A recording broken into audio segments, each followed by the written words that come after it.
Grâce aux partenaires, la carrosserie de Johanna, qui manquait cruellement d'outillage, sera désormais dotée d'équipements professionnels haut de gamme, comme va vite le découvrir Vincent.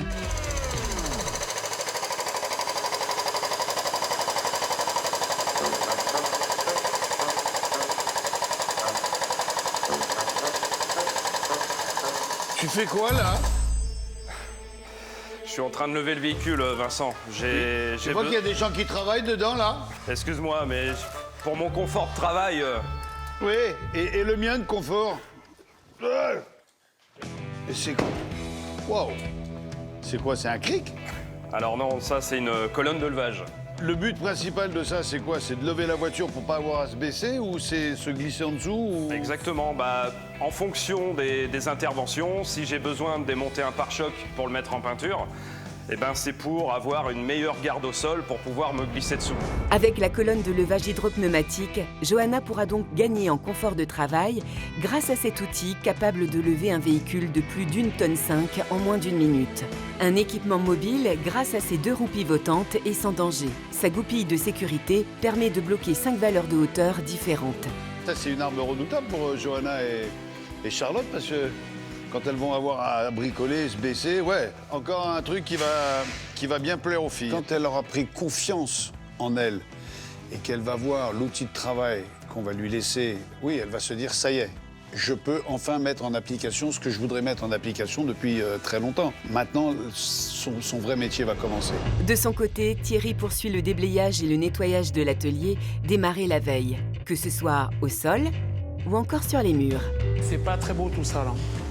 On a l'impression que ça fleurit dans une carrosserie, dans un garage. Hein? C'est pas top. Hein?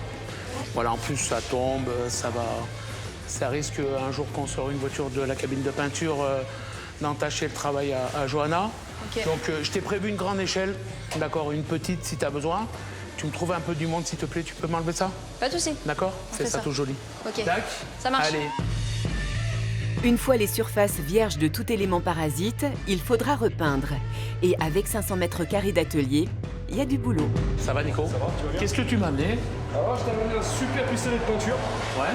Pour les grandes surfaces, ça va vraiment plus vite. Parce que j'ai vu que les filles, avec leurs petits pinceaux, ça allait être un peu compliqué. Elle galère. Donc voilà. On galère, regarde.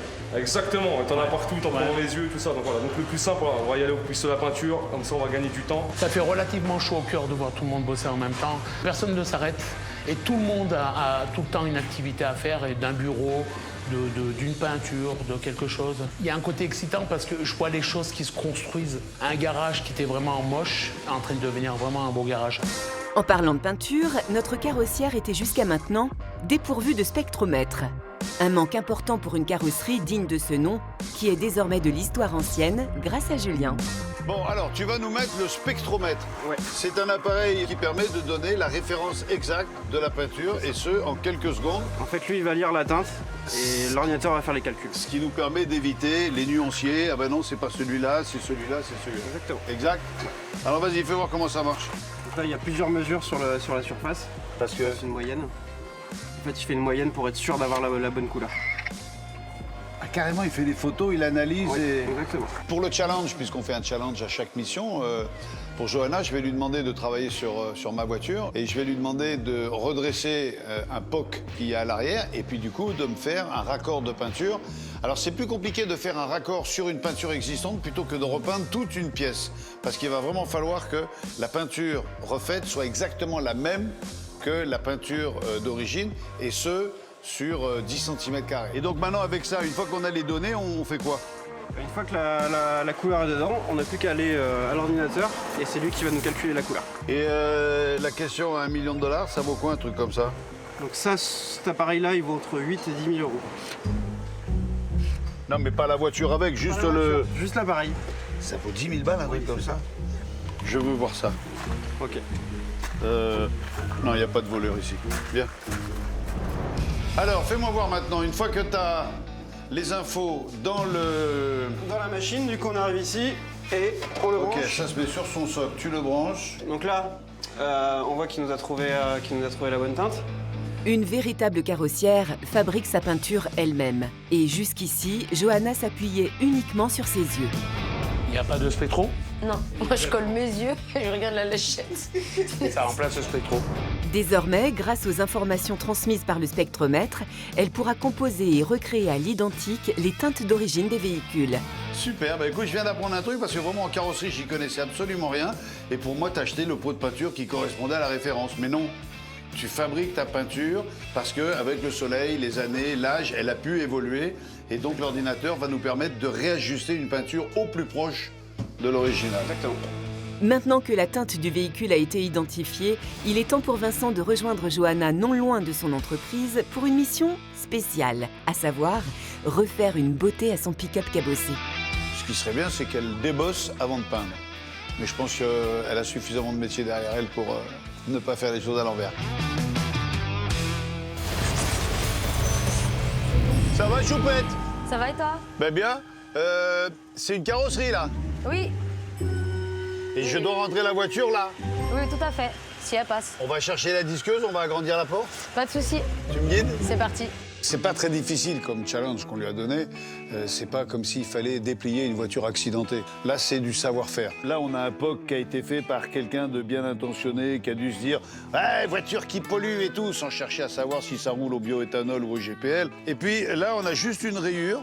Donc voilà les deux choses que j'aimerais te voir faire. On va enlever le phare déjà pour analyser le POC, comment il est. Ouais. Ensuite, selon comment est la tôle et tout ce qui s'ensuit, on va soit pouvoir le repousser, soit on va devoir utiliser du coup le fameux tire-clou. Et pour la rayure, par contre, elle est assez profonde, donc le polish, c'est pas possible. Ça suffira pas? Ça suffira pas. Il y aura quand même une petite marque, donc dans ces cas-là, je mets vraiment une lichette de mastic fin. Bon, eh ben, je te regarde et je te laisse faire parce que là, je découvre complètement. Le défi que propose Vincent à Johanna, réparer la carrosserie de son pick-up où se trouve une belle rayure et une bosse sur le flanc gauche. Et notre artisan commence par démonter le phare arrière pour analyser le cabossage. Il y a combien de temps que tu es dans la carrosserie? Ça fait 7 ans. L'expérience, tu l'as acquise où? Dans d'autres carrosseries qui ont bien voulu me prendre sans diplôme. Parce que t'avais... Ah, c'est tout, ça s'était fait comme ça? T'as eu des soucis à trouver quelqu'un qui voulait te prendre en apprentissage ou... Oui, ah bah oui, j'ai fait une cinquantaine de carrosseries avant d'être... vrai. Ah, si, si. Et alors, les mecs, c'était quoi les réactions? Votre frère peut venir postuler tout seul, vous savez? Votre frère peut venir postuler tout seul. Ah ouais, j'ai eu le droit à cette phrase.